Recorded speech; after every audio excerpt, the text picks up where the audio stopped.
कोपरगाव शहरातील येवला नाका परिसरात मंगळवार दिनांक 28 ऑक्टोबर 2025 रोजी पुन्हा एकदा रस्त्यावरील खड्ड्याने जीव घेतल्याची धक्कादायक घटना घडली आहे। मंगळवारी रात्री सुमारे 10:30 वाजेच्या सुमारास मोटरसायकल घसरल्याने मागून येणाऱ्या ट्रकने एका युवकाला चिरडले। यात युवकाचा जागीच मृत्यू झाला। या घटनेनंतर परिसरातील नागरिकांमध्ये तीव्र संतापाची लाट उसळली आहे। अनेकदा आंदोलन, निवेदने आणि लेखी मागण्या करूनही प्रशासनाने रस्त्याची दुरुस्ती केली नाही, असा नागरिकांचा आरोप आहे। प्रशासनाच्या हलगर्जीपणामुळेच आज एका तरुणाचा बळी गेला असल्याचा नागरिकांचा आरोप आहे। या पार्श्वभूमीवर संतप्त नागरिकांनी आज बुधवार दिनांक 29 ऑक्टोबर 2025 रोजी नगर मनमाड महामार्गावरील येवला नाका येथे रास्ता रोको आंदोलन सुरू केले आहे। संबंधित अधिकाऱ्यांनी तातडीने घटनास्थळी उपस्थित राहून रस्ता का दुरुस्त करण्यात आला नाही याचे उत्तर द्यावे, अशी मागणी आंदोलनकर्त्यांनी केली आहे। नागरिकांनी ठाम भूमिका घेतली आहे की जोपर्यंत प्रशासन उत्तर देत नाही तोपर्यंत आम्ही इथून हलणार नाही। या घटनेमुळे कोपरगाव शहरात शोककळा पसरली असून नागरिकांमध्ये प्रशासनाविरोधात तीव्र नाराजी व्यक्त होत आहे। संवाद महाराष्ट्रासाठी रवी वाघडकर, कोपरगाव। काल रात्री या ठिकाणी आदित्य देवकर म्हणून हा व्यक्ती इथं त्याचा ऍक्सिडेंट झाला, तो मृत्यू पडला। इथं जवळजवळ तो 15 ते 20 मिनिटं पडलेला होता। तो बिचारा कुणी पाहायला इथं सुद्धा नव्हतं आलं। आणि हे PWDचे अधिकारी आणि हे मंत्री इतके मस्त झालेले आहे ना, येणारलेला आहे।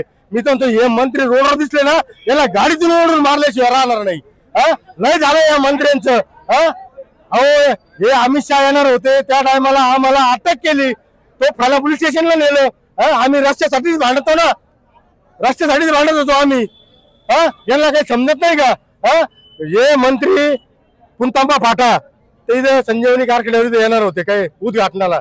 अहो, साधं पोलीस स्टेशनचं सुद्धा उद्घाटन करीना, कोपरगाव नगरपालिकेचं उद्घाटन करीना, रस्त्याचं काम करीना। मग या मंत्र्यांचं चाललेलं काय आणि या PWDच्या अधिकाऱ्यांचं?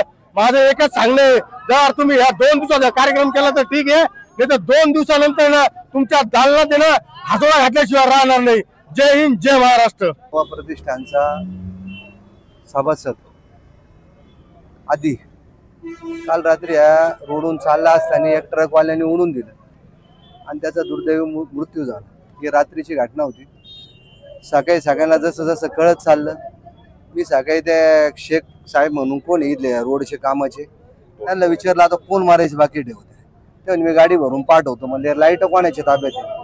नगरपालिकात फोन लावला ते आणि परवा आम्ही सगळे लाईट बसवणार। जर हे जर असं जर काम चाललं, माणसा जीव जात असेल तर हे काय आता जमणार नाही। काय विषय नाही भाऊ, हे प्रत्येक वेळेस उपोषण केलं। यो रोड जोपर्यंत पूर्ण होत नाही तोपर्यंत आम्ही इथून उठणार नाही। माती आणून टाकते भाऊ इथं माती। नाही, आता मी माझीच गाडी बोलवली, तिथून कोणाकडून मुरुम विकत घेऊन पहिले आम्ही इथं भरणार आहे आणि त्या ठेकेदाराला बोलून आम्ही ते स्वतः अधिकारी इथं आला पाहिजे। डांबरी रस्ता तसं आम्ही इथून हलणार नाही, तोपर्यंत हलणार नाही। बरोबर ना? 15 मिनिटं इथं पडून होता काल माणूस। अशी किती माणसं मरून राहिली, अजून किती बळी घ्यायची, किती माळ घ्यायची?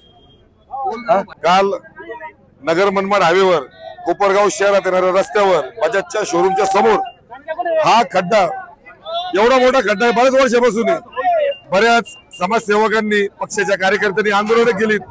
आता 2-3 दिवसापूर्वी याच खड्ड्यामध्ये आढाव वस्तीवरच्या 10 ते 12 लहान चिमुकल्यांनी मेणबत्त्या लावल्यात, प्रशासनाला जाग आणण्याचं काम केलं। पण आमचा जो एक कोपरगाव शहराचा तरुण आदित्य देवकर नावाचा, तो या ठिकाणाहून कोपरगाव मध्ये जात असताना त्याच्या गाडीचा खड्ड्यात बॅलन्स गेल्यानंतर मागून येणार ट्रक त्याच्या डोक्यावरून गेला। अक्षरशः या ठिकाणी या प्रशासनानं, या शासनानं, हे टोलचे अधिकारी असतील, PWDचे अधिकारी असतील, आपले नगरपालिका प्रशासन असेल, यांनी खऱ्या अर्थानं या आदित्य देवकरची काल हत्या केली असा आमचा आरोप आहे। सदोष मनुष्यवधाचा गुन्हा या अधिकाऱ्यावर दाखल झाला पाहिजे। आम्ही 1 ते 1.5 तासापासून या ठिकाणी आंदोलन करतोय। सगळ्या कोपरगाव शहराच्या वतीने आम्ही सामाजिक सगळे कार्यकर्ते या ठिकाणी बसलो। PWDचं ऑफिस एवढं जवळ असताना, नगरपालिकेचं ऑफिस अर्धा किलोमीटरवर असताना, 2 किलोमीटरवर टोल नाक्याचे अधिकारी असताना एकही हरामखोर अधिकारी आम्हाला भेट देण्यासाठी आला नाही।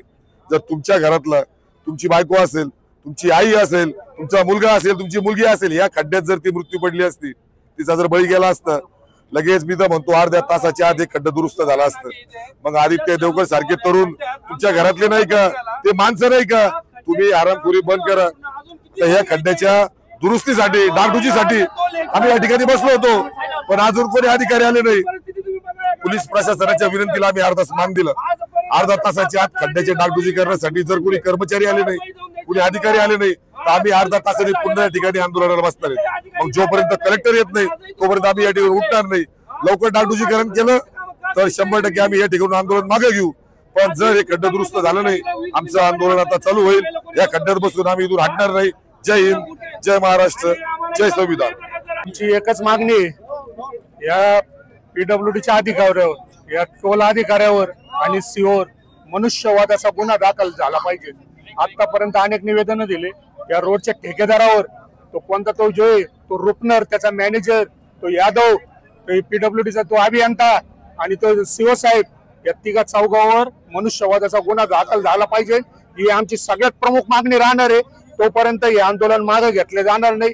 याची यांनी प्रशासनाने नोंद घ्यावी आणि अधिकाऱ्यांनी नोंद घ्यावी. तहसीलदार साहेबाला फोन केला असताना सुद्धा तहसीलदार साहेब कलेक्टर ऑफिसला कळवलं, तरी त्यांची अजून प्रतिक्रिया अजून उपटलेली नाही. म्हणजे अजून किती बळी घेणार असं.